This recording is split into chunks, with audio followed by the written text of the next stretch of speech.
Actually, George gave me a little bit more leeway, a little bit more time to prepare this Sunday. He didn't call me last night and ask me to have a message this morning. So I had a whole week to think about it and prepare. And so last Sunday I sat down and read through the scriptures.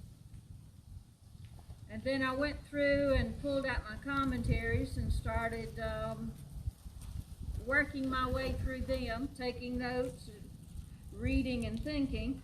So finally, by Thursday, I thought I was ready to sit down and start writing a message.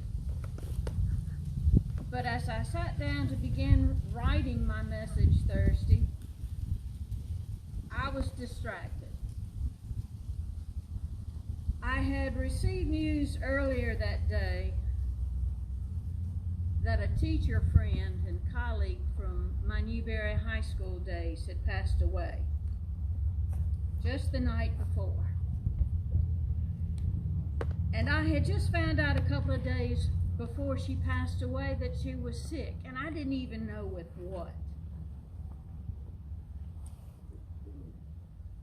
And now she was gone. And she wasn't even as old as I am. It just seemed so sudden to me. How could it have happened? Her death hits a little close to home, and I was reminded of the words from our lesson in 1 Thessalonians that said, "The day of the Lord comes like a thief in the night."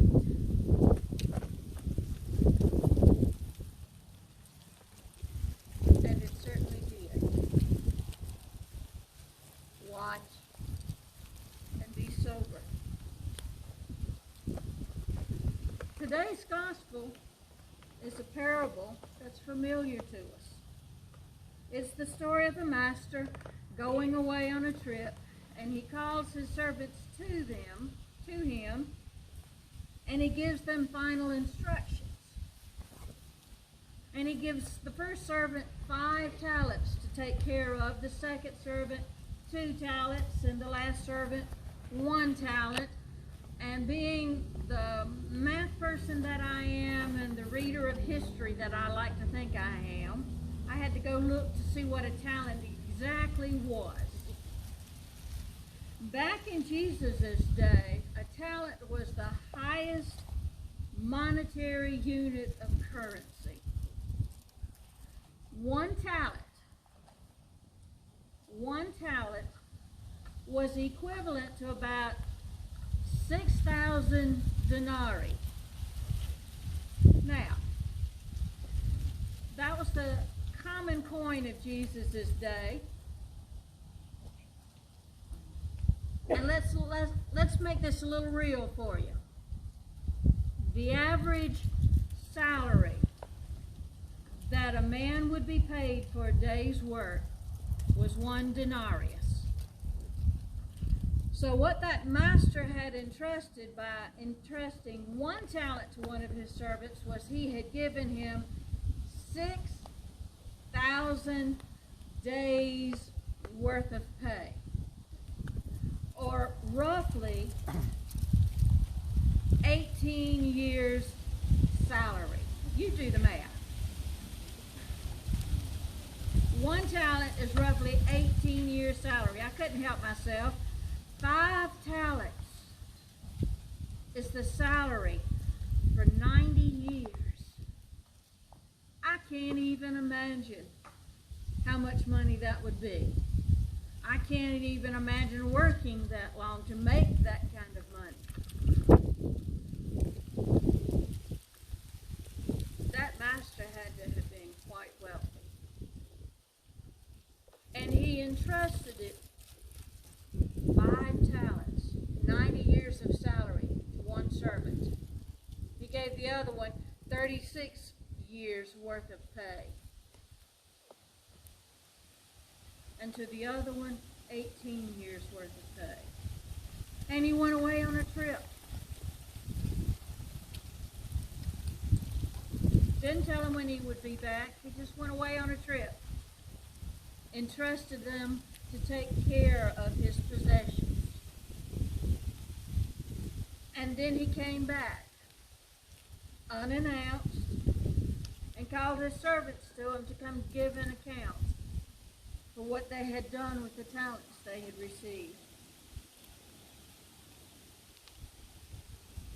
The first two had been industrious, diligent, hardworking. They had invested the money. They had traded with the money. They had increased their master's wealth. And they were commended. And I hope you didn't overlook the phrases in the scripture where it says, and he entrusted them with greater responsibility, because they had demonstrated they were capable of handling it.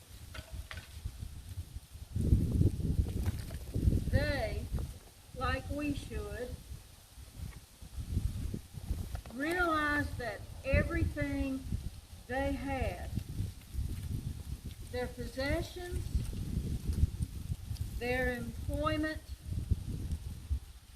their inborn talents and natural abilities, are all gifts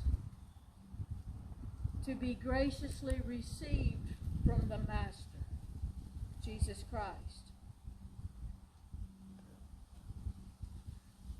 And we, like they, have received gifts that we are to put to work for the Master, Jesus Christ.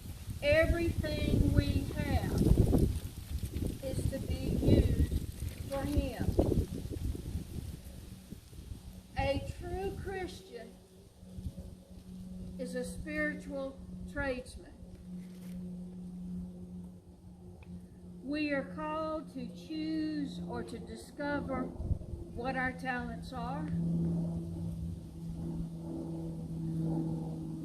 We are called to learn more about them, to hone our skills and our talents that He's given us,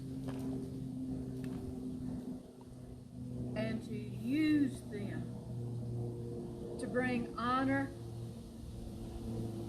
and glory to Christ. And if the talent is money, we're not talking about inborn talent, but we're talking about money. Here's a quote I ran across this week that I thought fit the situation pretty well.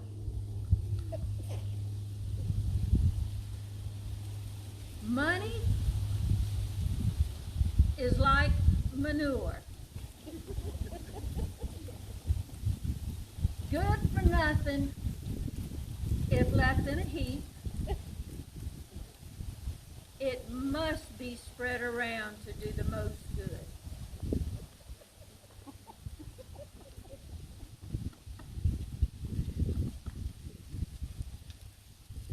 The same can be said of our spiritual gifts and talents. And sadly, many people have talents that they make little or no use of. They're wasting them. They're leaving them piled up in a heap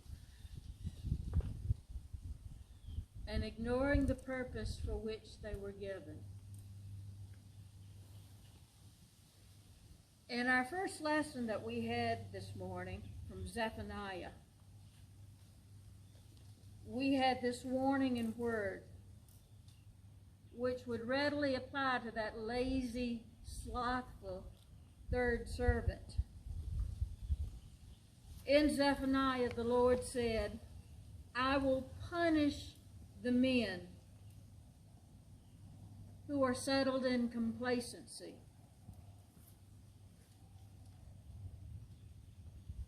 With the passing of my friend and former colleague, I've been thinking about my life. Have I taken the talents the Lord has given me